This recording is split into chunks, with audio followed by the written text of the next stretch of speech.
Rachel Reeves is facing a significant financial crisis as the ongoing car loan mis-selling scandal threatens to cost taxpayers an estimated $5.5 billion. If the court upholds the Court of Appeal's previous ruling, it could lead to a substantial wave of compensation payouts, allowing major corporations to reduce their tax liabilities and stripping the Treasury of crucial revenue. Analysts at RBC Capital have projected that the Treasury could lose up to $5.5 billion in corporation tax receipts due to the fallout from compensation payments. This would add to the mounting pressure on Chancellor Reeves, who is already grappling with weak economic growth and high borrowing costs.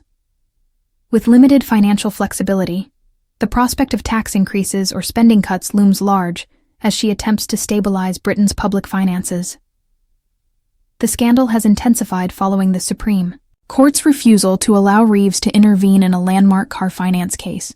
The Court of Appeal had previously ruled that lenders unlawfully paid commissions to car dealers without informing customers. If the Supreme Court upholds this decision, it could result in the largest wave of mis-selling payouts in recent history. Under current tax legislation, financial firms such as insurers and asset managers can claim compensation payments as deductible expenses for corporation tax purposes. Consequently, a dramatic drop in tax receipts is anticipated, exacerbating the Treasury's financial difficulties. A similar issue arose in 2015 when former Chancellor George Osborne sought to prevent high street banks from deducting PPI compensation payouts from their tax bills. The PPI scandal ultimately cost lenders approximately $50 billion. However, the car finance market presents a more complex challenge. Unlike the banking sector, which Osborne specifically targeted, the car finance industry includes a diverse range of institutions, including major banks, car manufacturers, and subprime finance firms. Many banks operate their car finance businesses through subsidiaries that may not fall under existing tax restrictions. For instance, Lloyds Bank runs its car finance operations through its Black Horse subsidiary, creating uncertainty about how tax rules will apply to compensation payouts. Legal experts warn that the market structure makes it difficult to establish clear tax regulations. Wayne Gibbard, a lawyer at Shoesmiths, stated, "There is quite a significant difference in structure if you look across the market. They all have such different models, and their route to market is different. Not everything is equivalent, and that's why it's taken so long to unpick." Treasury officials believe that bank-owned car finance subsidiaries will not be able to offset compensation payouts against their tax bills. However, a significant loophole exists for non-bank lenders, who hold the majority of the 7 million outstanding car loan agreements. RBC Capital estimates that if the Court of Appeal's ruling stands, the car finance industry could face a total compensation bill of $33 billion, leading to a $5.5 billion loss in corporation tax revenue. Even if the ruling is overturned, the Treasury could still face a financial hit of up to $3 billion. In its Supreme Court submission, the Treasury argued that allowing tens of billions in compensation payments could damage Britain's reputation as a business-friendly nation and harm economic growth. However, it did not emphasize the potential tax revenue losses. Instead, it focused on concerns that mass compensation claims could limit access to car finance, particularly for low-income households. In response to the unfolding crisis, Lloyds Bank has significantly increased its compensation provisions. The bank has now set aside over $1 billion, warning that potential payouts conflict with 3 decades of financial regulations. Lloyds CEO Charlie Nunn described the additional $700 million provision as a best estimate based on various potential legal and regulatory outcomes. The Court of Appeal's ruling last year found that banks had missold car loans by paying undisclosed commissions to dealers.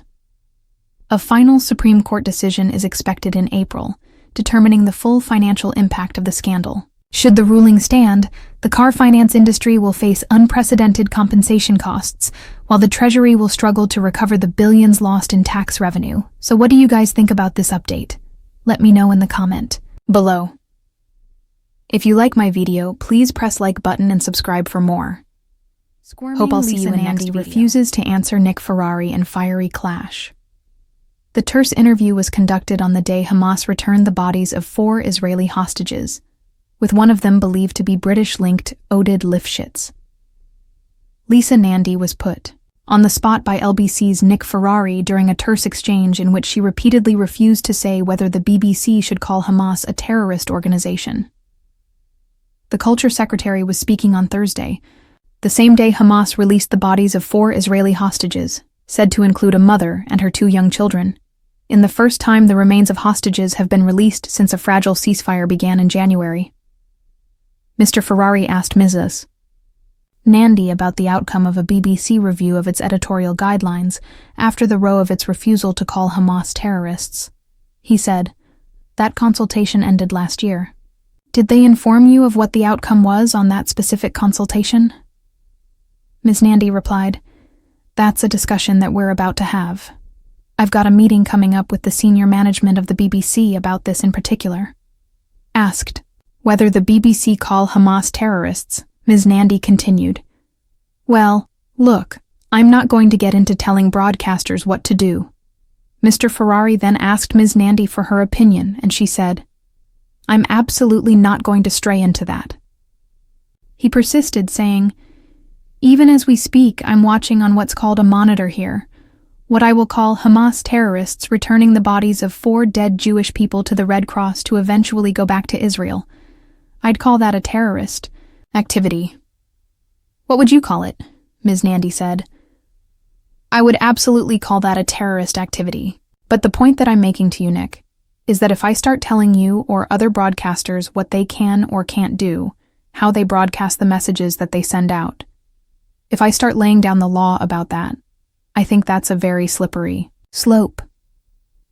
We saw it with the last government. We had far too much political interference. The media exists in part to hold up a mirror to government to put us under scrutiny. It's important that they're able to act with independence, and I will defend that with my last breath."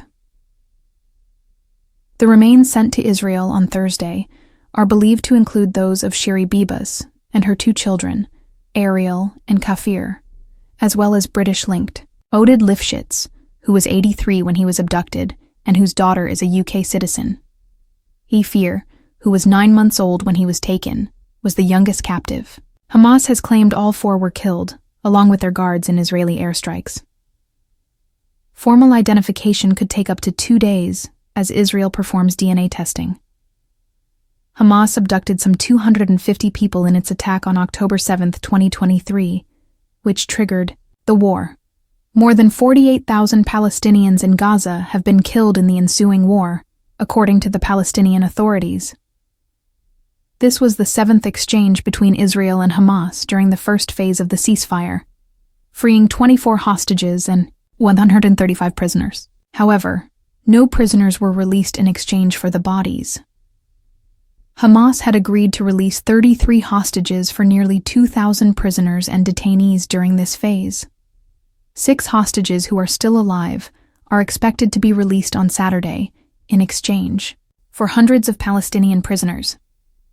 Negations for a second stage of the ceasefire are expected to get underway in the coming days. What's up? Welcome to the GMB channel. Hope you will enjoy our video. Before we begin, hit the subscribe button and give this video a thumbs up. Here is the news title. Rachel Reeves could face 5.5 billion taxpayer cash bill as new.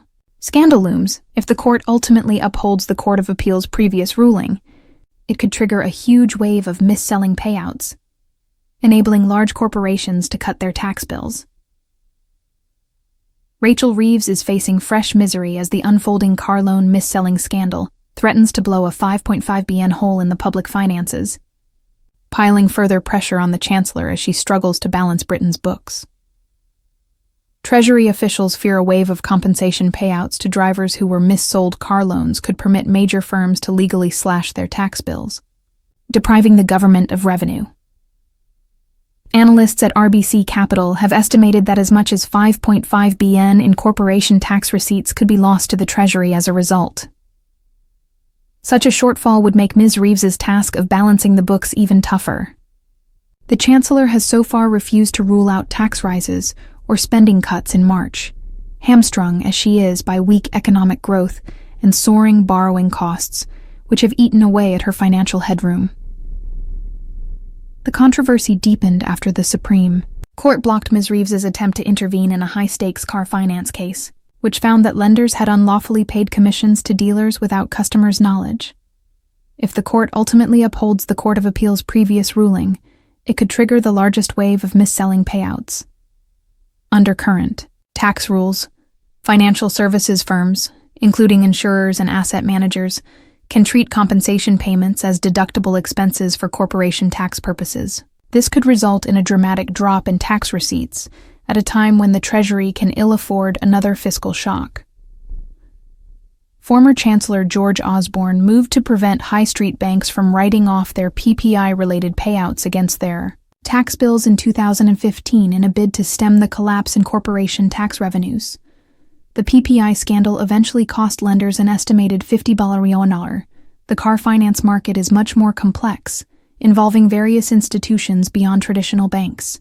While Mr. Osborne's restriction applied specifically to banking companies, which are typically defined as deposit-taking institutions, many high street lenders conduct their car finance businesses through subsidiaries which may not fall under the same rules. Lloyds Bank, regarded as one of the most exposed institutions, runs its car finance operations through its Black Horse subsidiary. Other lenders range from major car manufacturers such as Volkswagen to smaller subprime finance firms, resulting in a legal gray area over how tax rules will apply. Wayne Gibbard, of law firm Shoesmiths, told The Telegraph, "There is quite a significant difference in structure if you look across the market. They all have such different models, and their route to market is different. Not everything is equivalent, and frankly, that's why it's taken so long to unpick. Because there isn't just one model. There's not just one commission. It's not just one product. It's quite a complex market." Treasury officials reportedly believe that bank-owned car finance firms will be unable to offset their compensation payouts, but this still leaves a major loophole for non-bank lenders, which are responsible for most of the 7 million outstanding car loan agreements. RBC estimates that if the Court of Appeal's ruling is upheld, the car finance industry could face a total compensation bill of 33 billion, leading to a 5.5 billion loss in corporation tax revenue. Even if the ruling is overturned, the Treasury could still face a hit of up to 3 billion. The Treasury had argued before the Supreme Court that allowing tens of billions of pounds in compensation payments would damage Britain's reputation as a business-friendly environment, warning of knock-on effects on economic growth.